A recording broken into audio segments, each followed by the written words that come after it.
चलिए आज हम लोग जो है ये वितरण का बंटन नियम डिस्ट्रीब्यूटिव लॉ के बारे में समझेंगे। हम लोग रेशनल नंबर परिमेय संख्या के समवृत्त नियम को समझे हैं। समवृत्त नियम में कुछ भी नहीं कहा जाता, सिंपल में ये कहा जाता है कि 1/2 परिमेय संख्या है यदि, और 1/3 भी क्या है, परिमेय संख्या है। यदि हम लोग इसको क्या कर दें, जोड़ दें, तो रिजल्टेंट भी कितना आ जाएगा आपका, जैसे 6 बट्टे आपका यहाँ आ जाएगा 3 + 2 5/6। 5/6 भी एक परिमेय संख्या है कि नहीं है।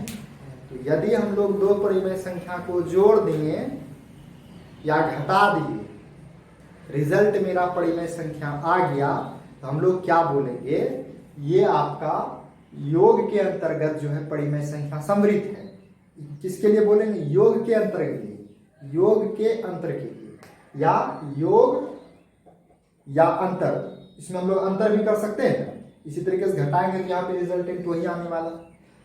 ठीक उसी प्रकार से अगर 1/2 और 1/3 को हम लोग क्या कर लेंगे, गुना कर लेंगे, तो रिजल्टेंट क्या आ जाएगा, 1/6 आ जाएगा। ये भी रेशनल नंबर, ये भी रेशनल नंबर, और रिजल्टेंट भी रेशनल नंबर। तो हम लोग कहेंगे यदि दो परिमेय संख्याओं का गुना किया जाता है और रिजल्ट में भी गुणनफल भी आपका परिमेय संख्या आ जाता है, तो हम लोग कहेंगे कि परिमेय संख्या गुणन के अंतर्गत समवृत्त है। समवृत्त का मतलब ही है, चाहे हम लोग योग में निकालें, चाहे अंतर में निकाले, चाहे गुणन में निकाले, चाहे भाग में निकाले, इन्हीं चीज में चेक किया जाता है आपका समवृत्त नियम को, या तो योग में, या तो भाग में, या तो गुणा में, या तो घटा में। हम लोग इस तरीके से समवृत्त नियम को डिफाइन करते हैं। उसके बाद आ जाता है आपका क्रम विनिमय नियम। ठीक है, तो हम लोग क्रम विनिमय नियम में जानते ही हैं, जैसे 1/2 है और 1/3 है। ठीक, 1/2 और 1/3, तो हम लोग जब इसका जो क्या करते हैं, जोड़ते हैं, इसका रिजल्ट आ जाएगा 5/6। यदि हम लोग इसके क्रम विनिमय नियम का मतलब है क्रम को एक्सचेंज करना। हम लोग इसके क्रम को बदल देते, 1/3 + 1/2, तो तब भी क्या आ रहा, 5/6। और इसी चीज को हम लोग डायरेक्टली ऐसे करते, 1/2 + 1/3 बराबर 1/3 + 1/2 बराबर 5/6।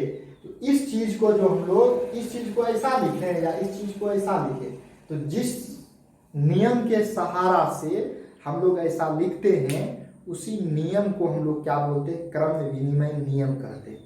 और दोनों में रिजल्ट क्या आता है आपका, 5/6 ही आता है। इसी चीज को हम लोग बोलते हैं कि परिमेय संख्या योग के अंतर्गत आपका क्रम विनिमय नियम का पालन करता है। अगर हम लोग क्या कहते हैं, गुना के अंतर्गत पालन करता है कि नहीं करता, इसका जांच करना हो, तो हम लोग फिर यहाँ पे क्या करेंगे, गुना कर देंगे। तो अब बताइए रिजल्ट क्या आएगा, 1/6 आया कि नहीं आया।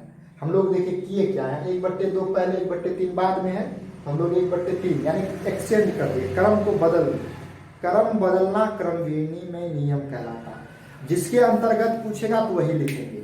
ये आपका गुना के अंतर्गत हो रहा है, इससे पहले था योग के अंतर्गत। ठीक है, योग के अंतर्गत या गुणन के अंतर्गत। इस तरीके से हम लोग क्रम विनिमय नियम को भी सही जान लेंगे। तो क्रम विनिमय नियम, समवृत्त नियम जो होता है, सदैव दो संख्याओं में ही चेक किया जाता है। उसके बाद थर्ड आता है साहचर्य नियम। तो साहचर्य नियम में हम लोग पढ़े 3 संख्या को लिया जाता है। कितना संख्या को, 3 संख्या को। जैसे देखिए ये आपका 1/2 + 1/3 + 1/2। ठीक, ये 3 परिमेय संख्या है, इनको जोड़ना। तो इनको जोड़ने के लिए हम लोग क्या कर सकते हैं, तो हम लोग डायरेक्ट आंसर निकाल सकते हैं, सबका एक साथ एलसीएम ले लेंगे, आंसर आ जाएगा। लेकिन जैसे ही नियम का बात हम लोग करते हैं, तो साहचर्य नियम क्या कहता है कि यदि हम लोग इस दोनों को पहले जोड़ लें, यानी कि दूसरा और तीसरा को पहले जोड़ लें, और पहला को बाद में जोड़ें तो रिजल्ट उतना ही आता है जितना पहला और दूसरा को जोड़ लें, बाद में हम लोग क्या करें, तीसरा वाला को जोड़ें। तो इस दोनों ही कंडीशन में ये जो ब्रैकेट लगा देख रहे हैं, ये हम जो बोल रहे हैं वही ब्रैकेट लग रहा है और इसी लॉ को ही सांचर नियम कहा जाता है। ब्रैकेट कैसे लग रहा है, ब्रैकेट लगाने का मेन मकसद होता है, हम लोग जानते हैं कि बोर्ड मार्क्स के अनुसार जहाँ पे ब्रैकेट होता है, ब्रैकेट कई प्रकार का होता है, तो ब्रैकेट लगा देने से हम लोग क्या जानते हैं कि पहले ब्रैकेट का काम करना है, तब फिर अदर कोई फंक्शन का काम करना है, जोड़ घटा गुना भाग, यही ना। तो ब्रैकेट लगाने का यहाँ पर मेन मकसद यही होता है कि ये ब्रैकेट बता रहा है कि इस दोनों को पहले सिंप्लीफाई करना है, इस दोनों को सिंप्लीफाई कर लेंगे तब फिर बाद में इसके साथ सिंप्लीफाई करना है।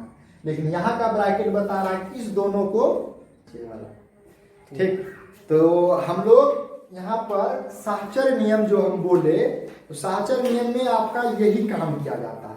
ब्रैकेट हम लोग क्या करते हैं, पहले बाद वाला में लगाते हैं, फिर पहले और दूसरे वाला में लगाते हैं। दोनों में क्या होता है, रिजल्ट आपका सेम ही आता है। ऐसा नहीं है कि दोनों का रिजल्ट अलग आ जाता है, दोनों का रिजल्ट सेम आता है और इसी लॉ को हम लोग साहचर्य नियम कहते हैं। यानी कि पहला को छोड़ दिए, दूसरा और तीसरा को जोड़ लिए। तो जैसे हम लोग यहाँ देखिए 1/2 प्लस ये आपका 6 हो जाएगा, ये आपका 2 और यहाँ पे 3। तो अब 6 और 2 का एलसीएम लेंगे तो 6 आ जाएगा, यहाँ पे 3 आ जाएगा, 3 2 यहाँ पे 5 आ जाएगा। तो आपका 8/6 आ जाएगा, कट के क्या आ जाएगा, 4 कितना हो जाएगा, 3 हो जाएगा। अब इक्वल के इस साइड देख लीजिए, 1/2 और 3 का एलसीएम फिर 6 हो जाएगा, यहाँ पे 3 प्लस यहाँ 2 हो जाएगा, ठीक। और फिर 1/2 हो जाएगा यहाँ पे। तो इस दोनों को जोड़ लेंगे तो 5/6 प्लस 1/2 हो जाएगा और 6 2 का एलसीएम 6 हो जाएगा, यहाँ पे 5 प्लस 3 और ये 8/6 बराबर 4/3 ही आया। तो दोनों ही कंडीशन में हम लोग क्या देख रहे हैं, रिजल्ट जो है वो सेम ही है। इसी चीज को यहाँ पे साहचर्य नियम बोला गया। तो हम लोग किसमें निकाले, तो योग में साहचर्य नियम निकाले। इसी प्रकार होता है गुणा में साहचर्य नियम, गुणन के अंतर्गत साहचर्य, जिसमें ये दिखाया जाता है जैसे 1/2 गुना 1/3 गुना 1/4। तो पहले इस दोनों को निकाल लेते हैं, फिर बाद में चेक करते हैं 1/2 गुना 1/3, इस दोनों को निकाल के फिर तीसरा के साथ हम लोग क्या करते हैं, मल्टीप्लाई करते हैं। तो इसमें यही कहा गया साहचर्य नियम में, दूसरा और तीसरा को मल्टीप्लाई करके पहले के साथ मल्टीप्लाई करते हैं तो गुणनफल उतना ही आता है जितना पहला और दूसरा को गुना करके तीसरा के साथ मल्टीप्लाई करते हैं, तो रिजल्ट यानी गुणनफल दोनों का बराबर ही आता है। इस तरीके से हम लोग साहचर्य के गुणन नियम को भी जान लिए और आपका क्या होता है, योग नियम को भी जान लिए साहचर्य के। अब आता है वितरण का बंटन नियम। तो वितरण का बंटन नियम जो होता है, जिसको इंग्लिश में डिस्ट्रीब्यूटिव लॉ कहते हैं, इसमें भी 3 संख्या सदैव लिया जाता है। संख्या 3 लिया जाता है, लेकिन चिन्ह जो है आपका 2 ठो लिया जाता है। हम लोग पहले वाला में केवल जोड़ का या केवल गुना का चिन्ह लेते थे, यहाँ पर दोनों चिन्ह आ गया है, या तो जोड़ का या तो गुना का, या तो गुना का या तो माइनस का। यहाँ पे आपका जो है प्लस भी बैठ सकता है या माइनस भी बैठ सकता है, यानी कि साइन यहाँ पे आपका 2 आ गया, 2 प्रकार का साइन सदैव लगेगा। और इससे पहले वाले में प्रत्येक नियम में आपका एक ही प्रकार का साइन लगता था, लेकिन यहाँ पे 2 प्रकार का साइन लगा। और वितरण का जो बंटन नियम है ये क्या कहता है, सुनिए। वितरण का बंटन नियम ये कहता है कि हम जो है 3/4 को 2 संख्या से जो गुना करेंगे तो कैसे कर सकते हैं, तो हम लोग को तो इजी वे में दिखता कि हम लोग अगर 3/4 गुना ऐसा करते हैं और 5 2 का एलसीएम ले लें 10, और यहाँ पे कितना आ जाएगा 5, यहाँ पे 6 आ जाएगा, तो हो जाएगा 3/4 गुना 6 5 11/10। तो रिजल्टेंट आ गया 11 33/40। ठीक है। तो इसमें बताया ये गया है कि हम लोग 2 संख्या को पहले जोड़ लें, तब फिर किसी संख्या से गुना करें तो रिजल्टेंट उतना ही आता है जितना यदि हम लोग क्या करें, जैसे 3/4 है, ये क्या है, गुना है, ये क्या है, ब्रैकेट है, ये क्या बता रहा है, इसका गुना इसके साथ होगा, हम लोग गुना करेंगे 3/4 गुना 1/2। फिर आगे में यहाँ पे जो साइन रहता है वो साइन देते हैं, प्लस या माइनस। ठीक, उसके बाद 3/4 का गुना 3/4 गुना 3/5 के साथ कर देते हैं। तो ये इस चीज के रूप में लिखना ही वितरण का बंटन नियम कहलाता है। इस चीज को इस रूप में या इस चीज को इस रूप में लिखना वितरण का बंटन नियम कहलाता है आपका। तो दोनों में रिजल्ट सेम आता है। देख लीजिएगा यहाँ भी रिजल्ट सेम आएगा। 3 गुना 1 3, 4 गुना 8 प्लस 3 तिया 9, 5 चौका 20। तो अब देखिए 20 और 8 का एलसीएम लेंगे हम लोग 20 8, तो 2 आपका 10 4, और यहाँ पे आ जाएगा 5 2 2 गुना 4 5 20 गुना 40 आ जाता है। ठीक है, तो ये 40 हो गया। 40 को 8 से देंगे तो 5 किया 15, और 40 को 20 से देंगे तो 2, ये आपका 18। ठीक है, तो अब क्या करेंगे, दोनों को जोड़ देते हैं तो 33/40 आ जाता है।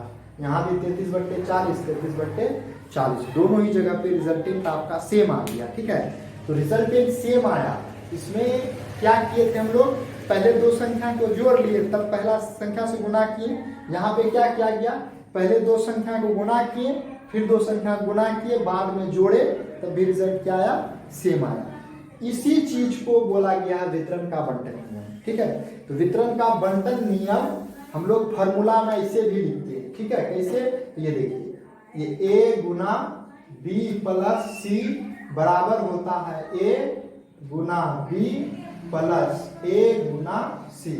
ये जो आपका फॉर्मूला है, ये आपका वितरण का बंटन नियम को शो करता है। इसमें यही चीज बताया गया है, जो चीज हम लोग किए। और इसको देखिए, ये चीज कहाँ से लाए, तो गुना करके लाए, a Guna b a Guna c, और यही आपका वितरण का बंटन नियम के नाम से जाना जाता है। इस तरीके से हम लोग ये जान लिए। अब आता है आपका गुणात्मक तत्समक और गुणात्मक प्रतिलोम, यही ना। तो अब हम लोग इसको जानते हैं, किसको करते हैं, तो गुणात्मक तत्समक, और उससे पहले एक सुने थे योगात्मक तत्समक, है ना।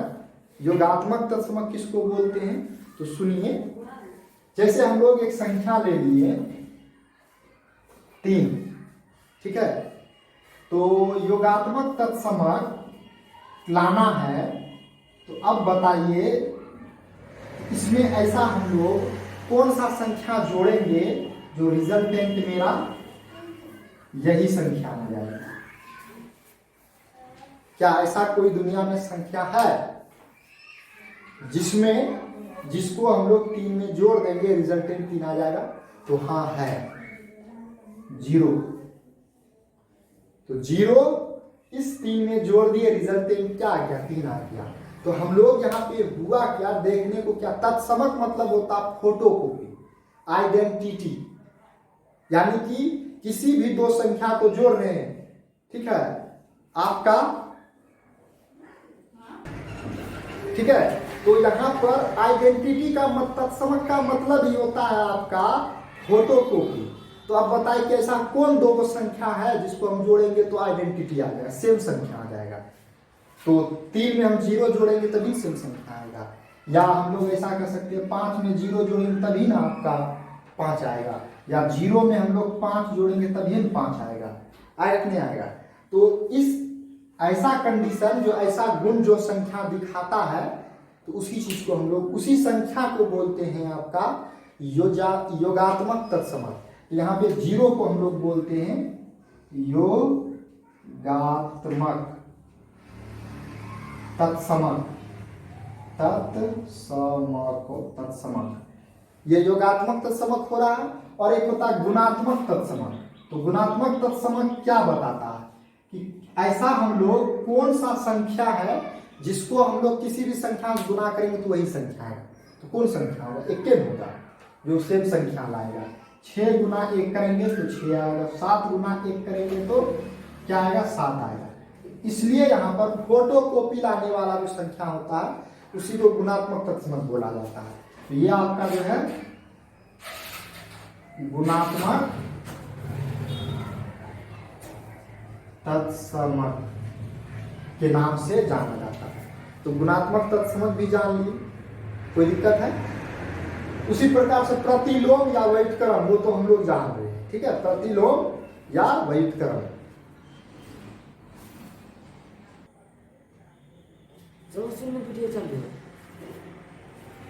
चलिए ये सारा का सारा सवाल जो है आप लोग सॉल्व करके आप अपने माइंड को और बेहतर कर सकते हैं। इसमें सारे का सारा प्रकार का आपका सवाल दिया गया है। इसमें यही कहा गया है हर एक सवाल के आगे जो इतने भी प्रकार का नियम हम लोग पढ़े हैं उनका नियम यहाँ पे लिख देना। जैसे इसमें कौन सा नियम का इस्तेमाल करके इतना लिखा गया है आपको यही बताना है।